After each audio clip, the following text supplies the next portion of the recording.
ಅದೊಂದು ಯಾವಾಗಲೂ ಗಿಜಿಗುಡುವ ಪಟ್ಟಣ. ದಿನ ಕೆಲಸದ ನಂತರ ಎಣ್ಣೆ ಹೊಡೆದು ಹೋಗುತ್ತಿದ್ದ ರಂಗಪ್ಪ ಇವಾಗೆಲ್ಲ ಮುಂಚೆ ಥರ ಕಿಕ್ಕೆ ಹೊಡೆಯಲ್ಲ.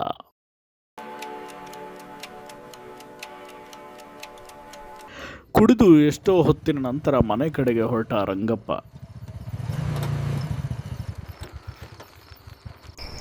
ಊರಿಗೆ ಊರೇ ನೀರವ ಮೌನ.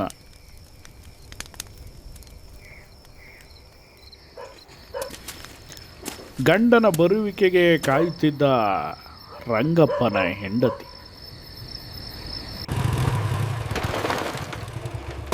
ಕುಡಿದು ಬರ್ತಾ ಇದ್ದ ರಂಗಪ್ಪ ದಾರಿಯಲ್ಲೇ ಬೀಳ್ತಾನೆ.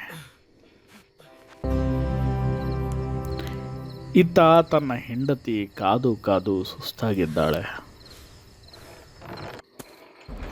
ಮನೆಗೆ ಬಂದ ರಂಗಪ್ಪ ಬಾಗಿಲಲ್ಲೇ ಧಡಾರ್ ಅಂತ ಬೀಳ್ತಾನೆ. ಈ ಅಪ್ಪಂದು ಡೈಲಿ ಇದೇ ಆಯಿತು, ಡೈಲಿ ಕುಡಿದು ಬರೋದು ಬೀಳೋದು, ಹೀಗೆ ಇಡೀ ಊರಿಗೂರೇ ಮಾತನಾಡತೊಡಗುತ್ತೆ. ನಿಮ್ಮಪ್ಪ ಕುಡ್ಕ ಅಂತ ಎಲ್ಲರೂ ನನ್ನ ರೇಗಿಸ್ತಾರೆ. ನಿನ್ನೆ ಅಪ್ಪ ಬಂದು ಬಾಗ್ಲತ್ರ ಬಿದ್ರಂತೆ. ಮಕ್ಕಳು ಹೀಗೆ ಕೇಳ್ತಾ ಇದ್ದಾರೆ ಅಂತ ರಂಗಪ್ಪನ ಹೆಂಡತಿ ರಂಗಪ್ಪನ ಹತ್ರ ಹೇಳ್ತಾಳೆ. ಈ ಪರಿಸ್ಥಿತಿಯಿಂದ ಆಚೆ ಬರೋದಕ್ಕೆ ರಂಗಪ್ಪ ಒಂದು ಪ್ಲಾನ್ ಮಾಡ್ತಾನೆ. ಆಗ ಮಕ್ಕಳನ್ನೆಲ್ಲ ಕೂರಿಸ್ಕೊಂಡು ಒಂದು ಕತೆ ಹೇಳೋದಕ್ಕೆ ಸ್ಟಾರ್ಟ್ ಮಾಡ್ತಾನೆ.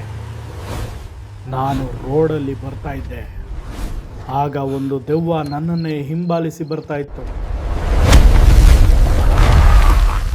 ನೋಡ್ತಿದ್ದಾಗೆ ಅದು ನನ್ನ ಹತ್ರನೇ ಬಂದ್ಬಿಡ್ತು. ನಾನು ಅದೇ ಭಯದಿಂದ ಗಾಡಿಯಿಂದ ಬಿದ್ದುಬಿಟ್ಟೆ ಅಂತ ಒಂದು ಸುಳ್ಳು ಹೇಳ್ತಾನೆ. ಹೀಗೆ ಹೇಳಿ ಮಕ್ಕಳನ್ನ, ಮನೆಯವರನ್ನ, ಊರಿನವ್ರನ್ನ ನಂಬಿಸ್ತಾನೆ.